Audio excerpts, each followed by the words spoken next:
ബിസിനസ്സിലെ ഓരോ ആശയത്തിന് വേണ്ടിയിട്ട് എന്ത് തുടങ്ങണമെന്ന് അന്വേഷിക്കുന്ന ആളുകളെ കണ്ടിട്ടുണ്ട്. സാധാരണ ഒരു 2 വർഷമോ 3 വർഷമോ 4 വർഷം 5 വർഷമൊക്കെ തന്നെ എന്ത് തുടങ്ങണമെന്നുള്ള കൺഫ്യൂഷൻ ആയിരിക്കും. എന്നിട്ട് ഒരു ബിസിനസ് തുടങ്ങി അത് കുറച്ച് മുന്നോട്ട് പോയി കഴിഞ്ഞാൽ വേറെ ആരെങ്കിലും എന്തെങ്കിലും പറയുമ്പോൾ പിന്നെ അതിൽ നിന്ന് ചാടി വേറൊരു ബിസിനസ്സിലേക്ക് പോകും. പിന്നെ അത് കഴിഞ്ഞ് ഇതിനേക്കാൾ ലാഭമുള്ളത് മറ്റൊരു ബിസിനസ് ആണല്ലോ എന്ന് പറഞ്ഞിട്ട് അതിലേക്ക് പോകും. സത്യത്തിൽ നമ്മുടെ ചുറ്റുമുള്ള എല്ലാം ബിസിനസ്സാണ്.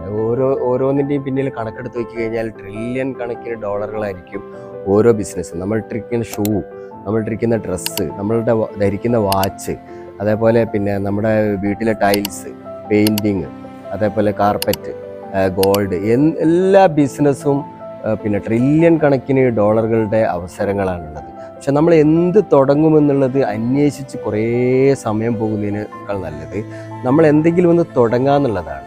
തുടങ്ങിക്കഴിഞ്ഞാൽ മാത്രമേ, വിത്തിട്ടാൽ മാത്രമേ അത് വളരുള്ളൂ. പിന്നെ വിത്ത് കുഴിച്ചിടാതെ വളരില്ലല്ലോ. അപ്പം നമ്മൾ ഒന്ന് തുടങ്ങിക്കഴിഞ്ഞാൽ പിന്നെ അതിൻ്റെ വളർച്ചയ്ക്ക് വേണ്ടിയിട്ട് കൺസിസ്റ്റൻ്റ് ആയിട്ട് വർക്ക് ചെയ്യുക എന്നുള്ളതാണ്. ആ കൺസിസ്റ്റൻസിയാണ് ഏത് ബിസിനസ്സിൻ്റെയും വളർച്ചയുടെ അല്ലെങ്കിൽ വികസനത്തിൻ്റെ പിന്നെ വികാസത്തിൻ്റെയൊക്കെ അടിത്തറ എന്ന് പറയുന്നത് അത് തുടങ്ങുക എന്നുള്ളതാണ്. ഒരാശയം ഉണ്ടാവും, ആ ആശയം പിന്നെ ബിസിനസ്സാക്കി മാറ്റുക, ആ ബിസിനസ്സിൻ്റെ വളർച്ചയ്ക്ക് വേണ്ടി നമ്മൾ സമർപ്പിക്കുക. അങ്ങനെ സമർപ്പിക്കപ്പെട്ട് കഴിഞ്ഞാൽ ഏത് ബിസിനസ്സും വളർച്ച ഉണ്ടാകും, വളരുക തന്നെ ചെയ്യും.